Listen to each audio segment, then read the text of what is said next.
好，来继续来看微软的创办人比尔盖茨甲伊的太太梅琳达最近宣布离婚，结束着27年的婚姻，震撼着全世界。包括国外研究甲国内内政部的统计发现讲，这个50岁以上的离婚率愈来愈高。你拿我当空气呢？我告诉你，你别把自己当空气，你没那么重要。我他妈是离不开空气，我离得开你。有人结婚7年后，会开始学袂想；有人是30当了后才发壮。我把你少出来就能。夫妻本是同林鸟，老年来时各自飞。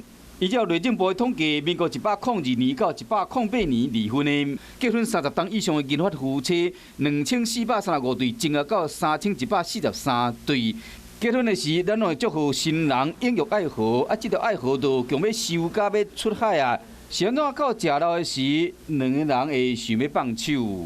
迄人阵哪会敢讲要离婚？你结婚几当啊？55当啊！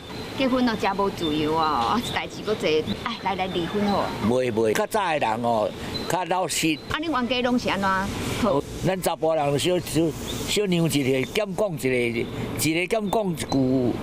就圆满啦，家庭就圆满啦。30当前甘愿好婚姻套条的，30当后都唔甘愿啊。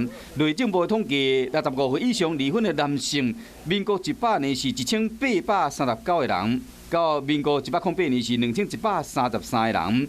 65岁以上离婚的女性，民国100年是317个人，民国108年是781个人，变2倍。处理真个阿某离婚的这个律师季冠霖讲，离婚有2个高峰期，一个是拄结婚的菜鸟翁某，一个是囡仔拢大汉的老年夫妻。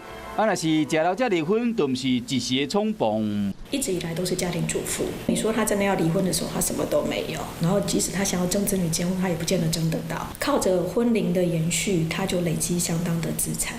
等到真的要开口离婚的时候，我就可以分1半的资产。所以他在婚龄不够的情况之下，离婚对他是不利的。